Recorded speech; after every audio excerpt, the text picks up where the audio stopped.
आओ बच्चे, आज हम लोग पढ़ेंगे बड़ी इंपॉर्टेंट मैट्रिक्स है एडजॉइंट मैट्रिक्स। काफी इस पर प्रॉब्लम बनता है। आओ उसी के बारे में लोग पढ़ने जा रहे हैं। एडजॉइंट मैट्रिक्स देखो ध्यान से, adjoint matrix, adjoint matrix.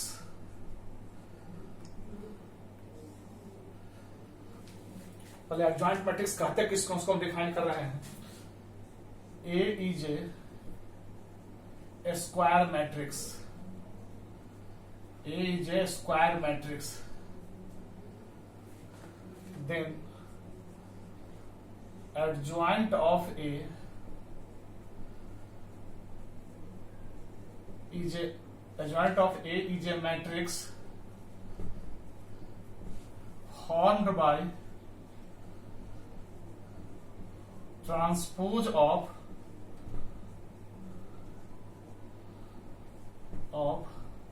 corresponding cofactors of matrix A, यही हम लोग का डिफिनेशन हुआ। एडजॉइंट किसे कहते हैं, जरा ध्यान से सुनो। एडजॉइंट हो गया A is A square matrix.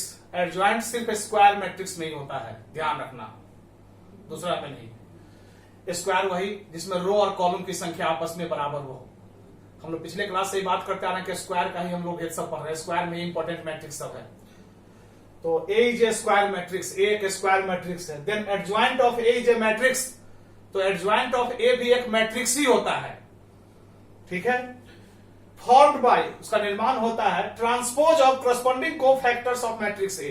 Matrix A से संगत जो डिटर्मिनेंट बनाते हैं उसका कोफैक्टर निकालेंगे, और जो कोफैक्टर जो निकलेगा उससे मैट्रिक्स बनाएंगे और उसको ट्रांसपोज करेंगे, तब जो मैट्रिक्स तैयार होगा वही उसका एडजॉइंट कहलाता है। इस डेफिनेशन से तुमको कुछ नहीं भी क्लियर होगा। हम एक एग्जांपल से काम करेंगे तो पूरा तुमको डेफिनेशन क्लियर हो जाएगा। इसलिए एक एग्जांपल देखो बढ़िया से, तब फिर हम लोग डेफिनेशन पर लौटेंगे तो तुम समझ जाओगे बढ़िया से।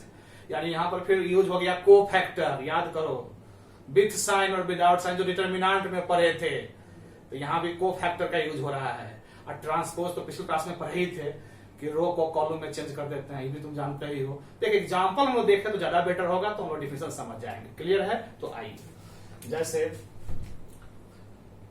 एक एग्जांपल हम ले रहे हैं। ए इज इक्वल टू, एक मैट्रिक्स है 1 2 3 4 5 6 7 8 9, यही मैट्रिक्स है, ठीक है। इसका कोई कह रहा है find adjoint of A, find adjoint A, find adjoint A, यानी ए का एडजॉइंट निकालिए। एडजॉइंट मैट्रिक्स इस ए का निकालिए। तो आओ सबसे पहले हम लोग क्या करेंगे, जितने भी एलिमेंट है इसको डिटर्मिनेंट समझ के इसका कोफैक्टर निकालेंगे। कोफैक्टर डिटर्मिनेंट वाला यूज, क्लियर है? तो आओ कोफैक्टर निकालते हैं सारे एलिमेंट का। या तो रो वाइज काम करो या कॉलम वाइज, जैसे हम रो वाइज कर रहे हैं। From first row, from first row, पहला रो से, इधर से कर रहा हूं क्योंकि लंबा है काम। फ्रॉम फर्स्ट रो, पहला रो से, from first row, cofactor of 1। आओ फर्स्ट रो में 1 2 3 1, तो 1 से बना रो और कॉलम को ढकेंगे तो क्या दिखाई पड़ेगा? 5 6 8 और 9। क्लियर है? 5 6 8 और 9, और इस प्रकार से 5 इंटू 9 हो गया 45, और 8 इंटू 6 हो गया 48, यानी -3 हो गया। क्लियर है? इसी प्रकार से पहले बायां पहले दायां, एक बार लिख देता हूं तो समझ ही रहे हो, इसलिए लिखने की जरूरत नहीं, लिख देते हैं एक बार। 45 और -48 तो हो गया -3। क्लियर हो गया? अब कोफैक्टर ऑफ 1 के बाद 2 है, तो साइन होता है प्लस माइनस, याद होगा sign, plus minus plus minus plus minus plus minus plus. Determinant नहीं साइन में पढ़े थे, वही साइन यूज कर रहा हूं। तो -2 से बनाना रो और कॉलम ढक देंगे, तो 4 6 7 9, 2 से बना रो और कॉलम ढकेगा तो 4 6 7 9, तो 4 6 7 और 9। इस प्रकार से 9 इंटू 4 36 हो गया और 7 इंटू 6 हो गया 42। तो 36 में से 42 गया तो -6 हो गया, माइनस माइनस +6 हो गया। कोई दिक्कत? 36 में से 42 -6 और +6 हो गया। क्लियर है? को फैक्टर ऑफ 2 के बाद अब 3 फिर प्लस हो जाएगा, 3 से बनने वाले रो और कॉलम को ढक देंगे। तो 4 5 7 8 डिटर्मिनेंट की तरह काम कर रहा हूं, याद रखना। 4 5 और 7 8, तो इस प्रकार से हो गया 8 चौक 32, 7 से 35, तो हो गया -3। 32 में से 35 गया तो -3। फर्स्ट रो का काम हो गया। From second row, from second row, second row, second row में को फैक्टर ऑफ 4, को फैक्टर ऑफ 4। अब 4 का को फैक्टर निकालना है, तो 4 से बनने वाला रो और कॉलम ढक जाएगा। यहां माइनस जाएगा क्योंकि प्लस माइनस साइन होता है। तो 4 से बना रो और कॉलम ढक देंगे तो 2 3 8 9, 2 3 8 और 9। 4 से बना रो और कॉलम 2 3 8 9 हो जाएगा 2 है 3 8 9 और गुना 18 और 8 3 24। 18 में से 24 गया तो -6 और माइनस माइनस +6 हो गया। इसके बाद को फैक्टर ऑफ 4 के बाद 5, फिर प्लस हो जाएगा, तो प्लस 5 से बनने रो और कॉलम ढक देंगे। क्लियर है? को फैक्टर ऑफ 5, सेकेंड रो का दूसरा एलिमेंट हम ले रहे हैं, तो 5 से रो और कॉलम ढक जाएगा, तो हो जाएगा 1 3 7 9, 1 3 7 9 माइनस प्लस हो जाएगा, तो जाएगा 9 और 21, 9 में से 21 जाएगा तो 12 हो जाएगा, -12 हो जाएगा। ठीक है? इस प्रकार से को फैक्टर ऑफ 6, तो फिर माइनस हो जाएगा, तो 6 से बनेगा रो और कॉलम ढक देंगे, 6 से बनेगा रो और कॉलम ढक जाएगा, तो 1 2 7 8, 1 2 7 8 और इस प्रकार से 8 में से 14 गया है तो -6 और माइनस माइनस +6 हो गया। तो ये को फैक्टर निकला सेकेंड रो का। अब इधर काम कर रहा हूं, ध्यान से देखना। फ्रॉम थर्ड रो, अब थर्ड रो का को फैक्टर निकाल रहा हूं एलिमेंट सबका। फ्रॉम थर्ड रो, को फैक्टर ऑफ 7, फिर प्लस माइनस प्लस हो जाएगा, 7 से बनने वाले रो और कॉलम ढक जाएंगे, तो 2 3 5 6, 2 3 5 और 6। इस प्रकार से 6 गुना 12 और 5 दिया 15, 12 में से 15 गया तो -3।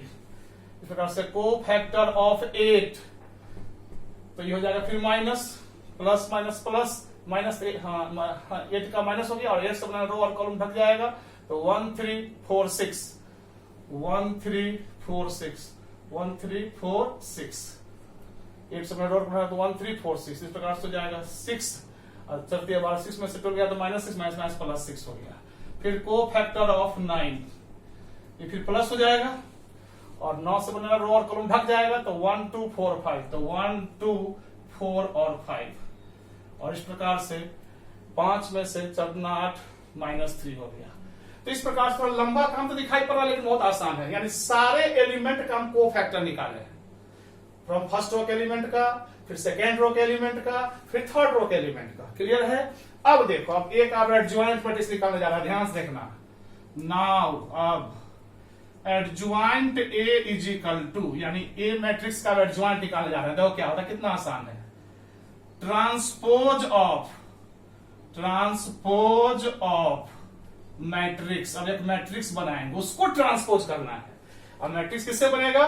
तो यही को फैक्टर जो निकला है उससे। हम लोग रो से काम किए, तो पहला रो को फैक्टर निकला है -3 6 और -3, तो -3 6 और -3 फर्स्ट रो का ले लिया। अब सेकेंड रो का है 6 -12 और 6, तो 6 -12 और 6। क्लियर है?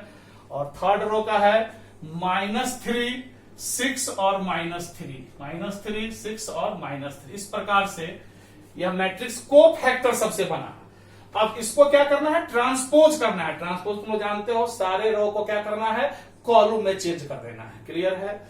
इस प्रकार से adjoint A is equal to, adjoint A is equal to, first row हमारा है -3 6 -3, तो -3 6 और -3 फर्स्ट कॉलम बना दिए। सेकेंड रो है हमारा 6 -12 6, तो सेकेंड कॉलम 6 -12 और 6। थर्ड रो है हमारा -3 6 -3, तो थर्ड कॉलम -3 6 और -3। इस प्रकार से जो यह मैट्रिक्स तैयार हुआ, यही इस मैट्रिक्स का एडजॉइंट मैट्रिक्स कहलाता है। अब तुम लोगों को समझ में आ गया होगा कि मैं क्या कहना चाह रहा था। मैं यही कहना चाह रहा था कि कोई भी स्क्वायर मैट्रिक्स है, पहले उस मैट्रिक्स के सारे एलिमेंट का को फैक्टर निकालो और उस कोफैक्टर से जो मैट्रिक्स तैयार हो, उस मैट्रिक्स को नहीं, उस मैट्रिक्स के ट्रांसपोज को, उस मैट्रिक्स को फिर ट्रांसपोज कर दो, यानी रो को कॉलम में चेंज कर दो सबको, तब जो मैट्रिक्स मिलता है वही उस मैट्रिक्स का एडजॉइंट मैट्रिक्स कहलाता है। अब क्लियर हो चुका होगा।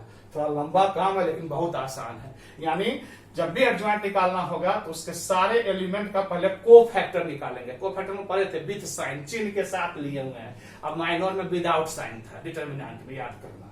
तो सारे एलिमेंट का कोफैक्टर निकाल करके और कोफैक्टर से मैट्रिक्स तैयार कर लिए और उस मैट्रिक्स को ट्रांसपोज करना है। कोफैक्टर को मैट्रिक्स को नहीं, उसको ट्रांसपोज किए हैं, तब जो मैट्रिक्स तैयार हो गया वही हमारा एडजॉइंट हो गया। ये लिखे थे कि A is A square matrix, then adjoint of A is a matrix is formed by transpose of corresponding cofactor of matrix है। मैट्रिक्स एक है, कोफैक्टर से जो मैट्रिक्स तैयार होता है उसको जब ट्रांसपोज करते हैं तो वही ए का एडजॉइंट कहलाता है। तो आपको क्लियर हो गया होगा, यही है एडजॉइंट मैट्रिक्स। ठीक है, हम एक तो 3x3 ऑर्डर में लिखे, एक 2x2 ऑर्डर में भी एक एग्जांपल देते हैं जो तुम लोगों को क्लियर और हो जाएगा। जब ध्यान से देखो, एक तो और देखो, इसको मिटा देते हैं।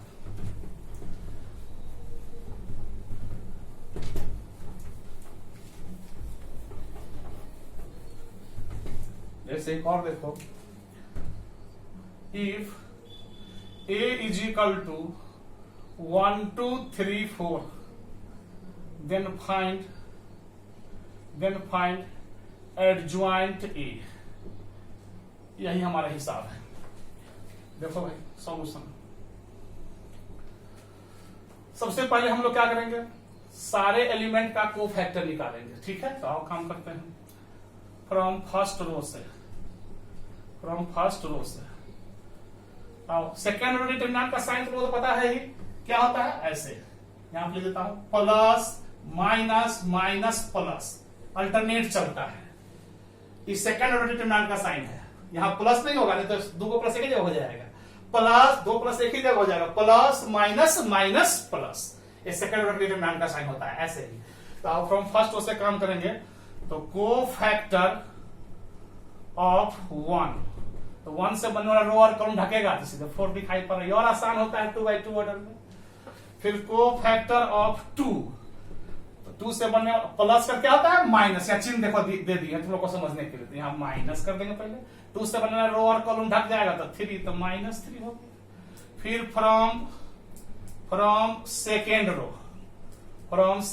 रो और दूसरे रो से कोफैक्टर ऑफ 3, तो यहां फिर माइनस होता है, देखो साइन, यहां तो माइनस, साइन देखना, साइन के लिए यहां प्रॉब्लम बताया है। फिर 2x2 ऑर्डर में तुम लोग कहीं साइन ना गड़बड़ा दो, इसीलिए तो 3 से बनने वाले रो और कॉलम ढक जाएंगे तो -2 हो गया। और कोफैक्टर ऑफ 4, तो 4 से बनने वाले रो और कॉलम ढक गए तो 1 हो गया। क्लियर है? इस प्रकार से now adjoint A is equal to, अब A मैट्रिक्स का हम लोग एडजॉइंट निकालने जा रहे हैं। फिर वही ट्रांसपोज ऑफ, भूलना नहीं ट्रांसपोज करना, ऑफ मैट्रिक्स जो इसके कोफैक्टर से बना है, 4 -3 -2 और 1। क्लियर है? इस प्रकार से adjoint A is equal to, adjoint को ADJ से सूचित करते हैं, एडजॉइंट इसका मतलब होता है adjoint A is equal to. अब इसको हम लोग क्या करें, ट्रांसपोज करते, तो फर्स्ट रो को फर्स्ट कॉलम तो 4 -3, सेकेंड रो को सेकेंड कॉलम तो -2 और 1। इस प्रकार से जो यह हमको तैयार हुआ, इस मैट्रिक्स का एडजॉइंट मैट्रिक्स तैयार हो गया। तो 3x3 ऑर्डर भी तुम समझ गया, 2x2 भी समझ गया। यही 3x3 और 2x2 ऑर्डर में हम लोग को पढ़ना है एडजॉइंट मैट्रिक्स। तो यहां तक समझने में किसी को दिक्कत क्लियर हो चुका है? अब आओ एक दो सुंदर सा डिफिनेशनल चीज है, उसको हम लोग देख ले। अभी इस डिफिनेशनल चीज देख लो, वही सिंगुलर मैट्रिक्स और नॉन सिंगुलर मैट्रिक्स किसको कहते हैं, ध्यान से सुनना। बिठा देते हैं इसको, इस साइन को भी बढ़िया से देख लेना, डिटरमिनेंट का साइन है सेकंड ऑर्डर का ये।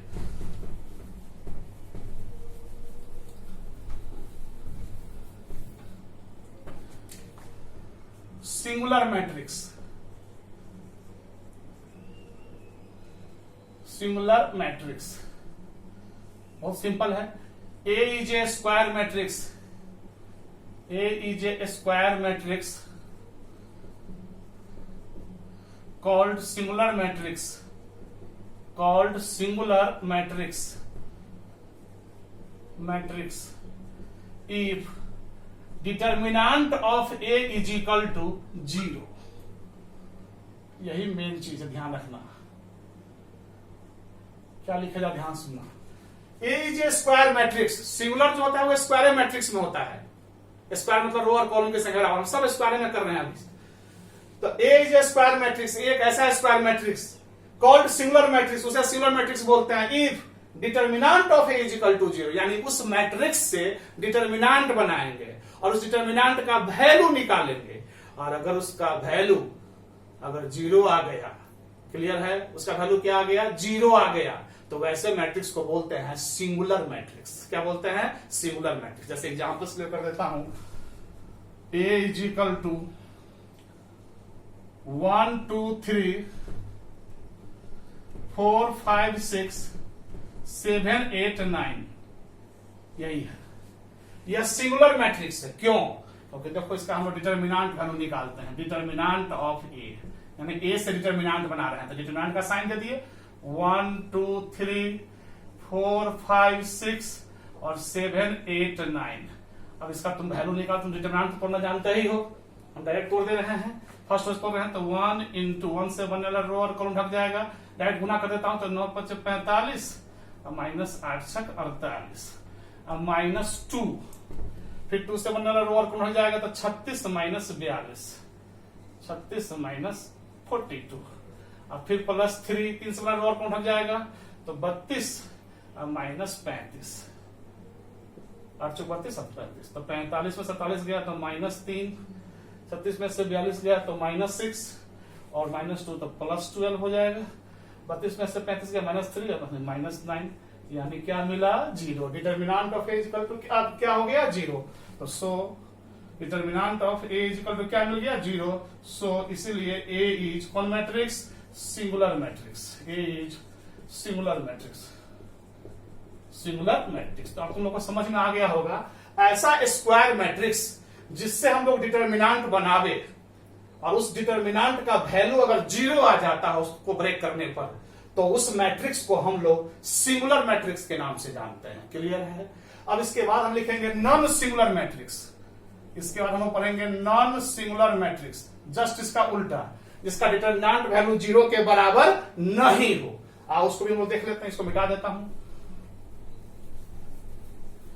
देखो नॉन सिंगुलर मैट्रिक्स का डिफिनेशन वही, A is A square matrix called non singular matrix, non singular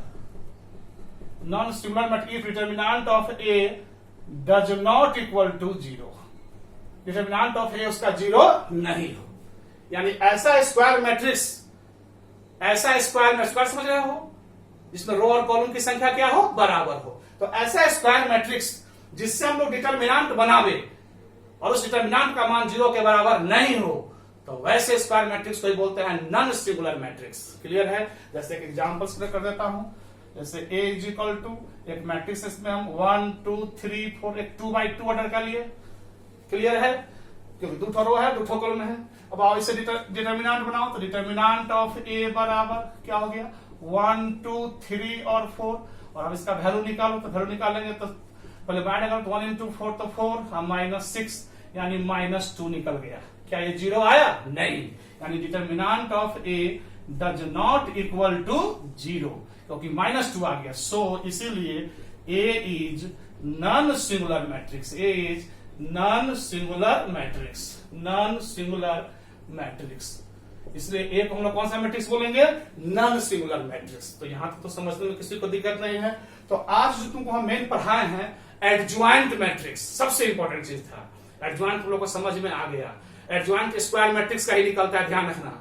और एडजॉइंट निकालने के लिए सारे एलिमेंट का पहले को फैक्टर निकालना पड़ता है, और को फैक्टर से मैट्रिक्स बना देते हैं और तब उसका ट्रांसपोज करते हैं, तो वही उसका एडजॉइंट होता है, जो क्लियर हो ही चुका है, एग्जाम्पल के साथ हम क्लियर कर चुके हैं।